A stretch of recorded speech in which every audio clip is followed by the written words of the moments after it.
प्रधानमंत्री नरेंद्र मोदी का नाम आ गया है। इन्हें उसी तिरस्कार से नजरअंदाज करना चाहिए जिसके वो लायक है। It worked.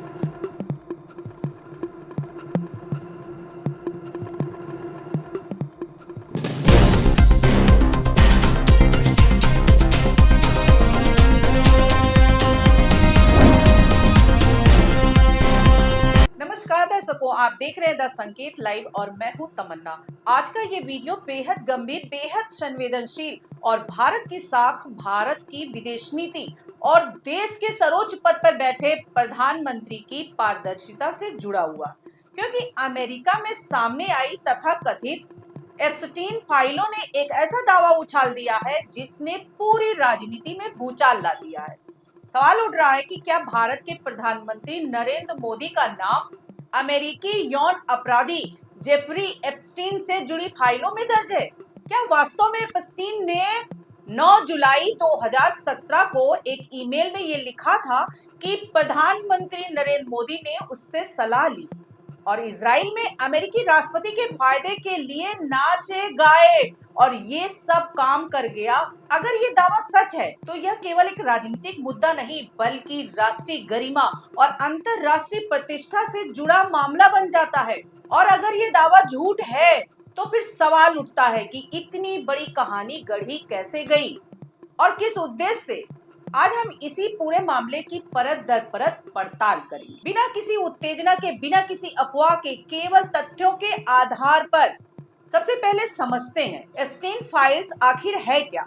अमेरिका के न्याय विभाग ने हाल ही में यौन अपराधी और मानव तस्कर जेफरी एप्स्टीन से जुड़े लाखों दस्तावेज सार्वजनिक किए हैं, जिसमें लगभग 30 लाख पन्ने, 1,80,000 तस्वीरें और 2,000 से ज्यादा वीडियो शामिल बताए जा रहे हैं। और इन फाइलों में एप्स्टीन के जेल में बिताए समय की जानकारी, उसकी मानसिक स्थिति से जुड़ी रिपोर्ट्स, उसकी मौत से जुड़े विवरण और हाई प्रोफाइल हस्तियों के साथ उसकी ईमेल बातचीत शामिल है। यानी ये फाइलें में यह दिखाने का दावा करती है कि एप्स्टीन किन किन ताकतवर लोगों के संपर्क में था। अब इन्हीं फाइलों के हवाले से कांग्रेस ने दावा किया है कि एक ईमेल में प्रधानमंत्री नरेंद्र मोदी का जिक्र है। कांग्रेस नेता पवन खेड़ा ने सोशल मीडिया पर लिखा कि ये राष्ट्रीय शर्म का विषय है और प्रधानमंत्री मोदी को सामने आकर 3 सवालों के जवाब देने चाहिए। कांग्रेस का दावा है कि 9 जुलाई 2017 को एप्स्टीन ने एक ईमेल में लिखा कि मोदी ने उससे सलाह ली और अमेरिकी राष्ट्रपति के फायदे के लिए इजराइल में नाचे गाए और ये काम कर गया। कांग्रेस ने इस कथन को 3 घटनाओं से जोड़कर पेश किया। पहला, जून 2017 में मोदी अमेरिका गए और वहां डोनाल्ड ट्रंप से मिले। दूसरा, 4 से 6 जुलाई 2017 के बीच मोदी इजराइल के अधिकारी की यात्रा पर गए। और तीसरा, 9 जुलाई 2017 को एप्स्टीन का ये ईमेल सामने आया। कांग्रेस का कहना है कि इन तीनों कड़ियों को जोड़ने पर एक कहानी बनती है कि मोदी ने पहले अमेरिका जाकर एप्स्टीन से सलाह ली, फिर इजराइल जाकर उस सलाह पर अमल किया और फिर एप्स्टीन ने लिखा कि इट वर्कड, यानी काम बन गया। अब सवाल ये है कि क्या यह सिर्फ राजनीतिक आरोप है या इसके पीछे कोई ठोस प्रमाण भी मौजूद है। यहीं पर विदेश मंत्रालय की एंट्री होती है। भारतीय विदेश मंत्रालय के प्रवक्ता रणधीर जायसवाल ने इन दावों को सिरे से खारिज कर दिया। हमने तथाकथित एप्स्टीन फाइल्स के एक ईमेल मैसेज की रिपोर्ट देखी है जिसमें प्रधानमंत्री और उनके इजरायल यात्रा का जिक्र है। जुलाई 2017 में प्रधानमंत्री की इजरायल की आधिकारिक यात्रा के अलावा ईमेल में बाकी बातें एक दोषी अपराधी के बकवास से ज्यादा कुछ नहीं है। इन्हें उसी तिरस्कार से नजरअंदाज करना चाहिए जिसके वो लायक है।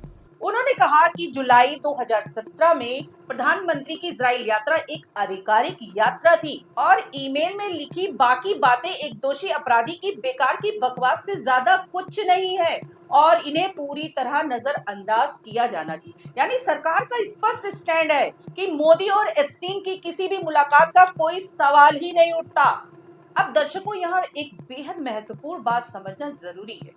अमेरिका में किसी फाइल में किसी का नाम आ जाना अपने आप में ये साबित नहीं करता कि उस व्यक्ति ने कोई गलत काम किया है या वह अपराधी से जुड़ा हुआ था, क्योंकि कई बार जांच एजेंसियां किसी व्यक्ति का नाम संदर्भ के तौर पर भी दर्ज करती है।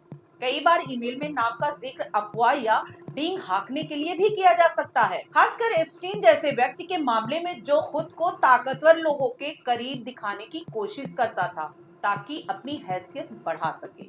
लेकिन इसके साथ ही ये भी उतना ही सच है कि जब देश के प्रधानमंत्री का नाम किसी यौन अपराधी की फाइल में आता है तो सवाल उठना स्वाभाविक है और लोकतंत्र में सवाल पूछना अपराध नहीं है। कांग्रेस ने तीनों सीधे सवाल पूछे हैं कि मोदी एप्स्टीन से कैसी सलाह ले रहे थे, मोदी अमेरिकी राष्ट्रपति के किस फायदे के लिए इजराइल में नाच और गा रहे थे। एप्स्टीन फाइल्स में अब भारत के प्रधानमंत्री नरेंद्र मोदी का नाम आ गया है। अमेरिका के सीरियल रेपिस्ट, बाल यौन शोषण के अपराधी, मानव तस्करी के अपराधी जेफरी एप्स्टीन ने 9 जुलाई 2017 को एक मेल में लिखा, the Indian prime minister Modi took advice and dance and sang in Israel for the benefit of the US president. They had met a few weeks ago. It worked. मतलब Epstein का साफ कहना है कि नरेंद्र मोदी ने मुझसे सलाह ली और अमेरिकी राष्ट्रपति के किसी फायदे के लिए इजराइल में जाकर नाचे और गाए और यह काम कर गया। कुछ तारीखें सुनिएगा। प्रधानमंत्री मोदी 4 से 6 जुलाई 2017 के बीच इजराइल के दौरे पर थे और एप्स्टीन ने यह मेल उसके ठीक 3 दिन बाद लिखा। इजराइल दौरे से पहले 25 से 26 जून 2017 में मोदी अमेरिकी राष्ट्रपति ट्रंप से मिलने अमेरिका गए थे। इन कड़ियों को जोड़िए तो समझ में आता है कि मोदी जून 2017 में अमेरिका गए, वहां एप्स्टीन की सलाह ली और इसके एक हफ्ते बाद 4 से 6 जुलाई वो इजराइल पहुंचे, जहां पर सलाह के मुताबिक वो नाचे गाए और उनका काम हो गया। मतलब साफ है कि प्रधानमंत्री मोदी का जेफरी एप्स्टीन के साथ एक गहरा और शायद पुराना नाता है जो भारत के लिए शर्मनाक है। भारत जो दुनिया में नैतिकता की, गरिमा की, प्रतिष्ठा की धुरी है, उसको आपने तार तार कर दिया और अब आप चुप नहीं रह सकते, आपको जवाब देना होगा कि जेफरी एप्स्टीन जैसे दुष्चरित्र और घिनौने आदमी से आपका रिश्ता कैसे है। आप ऐसे आदमी से किस बात की सलाह ले रहे थे? आप अमेरिकी राष्ट्रपति के कौन से फायदे के लिए इजराइल में नाच और गा रहे थे? और एप्स्टीन ने जो अंत में लिखा है, इट वर्क्ड, इसका क्या मतलब है? आपको इस बात का जवाब इसलिए देना पड़ेगा क्योंकि देश आपसे जवाब मांग रहा है। एक ऐसे व्यक्ति से आपका संबंध होना, जेफरी एप्स्टीन आपकी बातों का खुलासा कर रहा है, ऐसे व्यक्ति से आपका रिश्ता होना, यह कैसे मुमकिन है? हम तमाशबीन नहीं बने रह सकते, आप चुप नहीं रह सकते, आपको जवाब देना होगा। और एप्स्टीन ने लिखा इट वर्क, तो इसका मतलब क्या है? इन सवालों का जवाब केवल विदेश मंत्रालय के एक बयान से पूरी तरह संतोषजनक नहीं माना जा सकता, खासकर तब जब मामला देश की छवि से जुड़ा हो। अब आइए थोड़ा पीछे चलते हैं। 2017 के उस दौर में भारत, अमेरिका और इजराइल के संबंधों को समझते हैं। 2017 में मोदी का इजराइल दौरा ऐतिहासिक था क्योंकि वह इजराइल जाने वाले पहले भारतीय प्रधानमंत्री बने थे। यह यात्रा रक्षा तकनीक, कृषि, जल प्रबंधन और सुरक्षा सहयोग से जुड़ी कई घोषणाओं के लिए जानी जाती। भारत और इजराइल के बीच रणनीतिक साझेदारी पहले से मौजूद थी और इस यात्रा ने उसे और मजबूत किया। अमेरिका भी उस समय भारत को इंडो पैसिफिक रणनीति में एक अहम साझेदार मान रहा था। यानी यह पूरा घटनाक्रम आधिकारिक कूटनीति के दायरे में समझा जाता है। अब सवाल ये उठता है कि अगर सब कुछ आधिकारिक था तो एप्स्टीन जैसा व्यक्ति खुद को इस कहानी में क्यों घसीट रहा है? क्या वह अपनी अहमियत बढ़ाने की कोशिश कर रहा था या फिर उसने जानबूझकर झूठा दावा किया? यही वह बिंदु है जहां जांच और पारदर्शिता की जरूरत पैदा होती है। सरकार कह रही है कि यह सब बेकार और बकवास है, लेकिन लोकतंत्र में केवल ये कह देना काफी नहीं होता। जनता ये जानना चाहती है कि क्या एप्स्टीन और मोदी के बीच कभी कोई संपर्क हुआ या नहीं। क्या किसी आधिकारिक रिकॉर्ड में ऐसा कुछ दर्ज है? क्या अमेरिकी एजेंसियों के पास इस बारे में कोई पुष्टि है? क्योंकि अगर सरकार के पास साफ सुथरे दस्तावेज हैं तो उन्हें सार्वजनिक करने में हिचक क्यों? दूसरी ओर हमें ये भी समझना होगा कि राजनीति में आरोप और प्रत्यारोप आम बात है। कांग्रेस इस मुद्दे को सरकार को घेरने के लिए इस्तेमाल कर रही है और भाजपा इसे अंतरराष्ट्रीय साजिश या विपक्ष की चाल बता सकती है। लेकिन इन दोनों के बीच जो सबसे अहम चीज है वह है सच, और सच तक पहुंचने के लिए पारदर्शी प्रक्रिया। अब एक और बड़ा सवाल ये भी है कि एप्स्टीन फाइल को किस तरह देखा जाना चाहिए। क्या ये फाइल अंतिम सत्य है या शुरुआती दस्तावेज जिनकी जांच अभी बाकी है?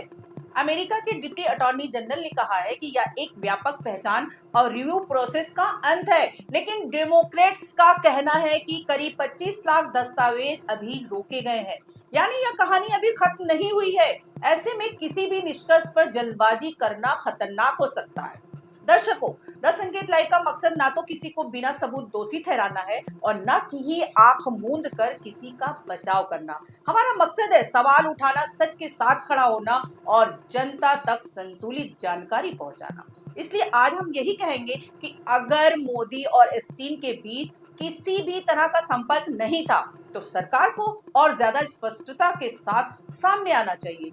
केवल एक लाइन का बयान नहीं, बल्कि तथ्यों के साथ विस्तृत जवाब देना चाहिए, ताकि देश और दुनिया के सामने कोई संदेह ना रहे। और अगर भविष्य में किसी जांच में कुछ और सामने आता है तो सरकार को उस पर भी उतनी ही ईमानदारी से जवाब देना होगा, क्योंकि प्रधानमंत्री का पद किसी पार्टी का नहीं बल्कि पूरे देश का होता है। उसकी साख पूरे भारत की साख होती है। दर्शकों, सवाल यही है कि क्या यह पूरा मामला विपक्ष का राजनीतिक हथियार है या इसके पीछे कोई ऐसी सच्चाई है जिसे छिपाया जा रहा है? इसका जवाब आने वाले समय में जांच और दस्तावेज ही देंगे, लेकिन तब तक लोकतंत्र का धर्म यही है कि सवाल पूछे जाएं, सत्ता से जवाब मांगा जाए और अफवाह तथा तथ्य के बीच संपर्क समझा जाए। आप इस पूरे मामले पर क्या सोचते हैं? क्या आपको लगता है कि सरकार को और ज्यादा खुलकर जवाब देना चाहिए या आपको लगता है कि यह सिर्फ राजनीतिक शोर है? अपनी राय हमें कमेंट में जरूर बताएं और ऐसे ही बेबाक विश्लेषण के लिए द संकेत लाइव को सब्सक्राइब जरूर कीजिए। आज के लिए इतना ही। नमस्कार।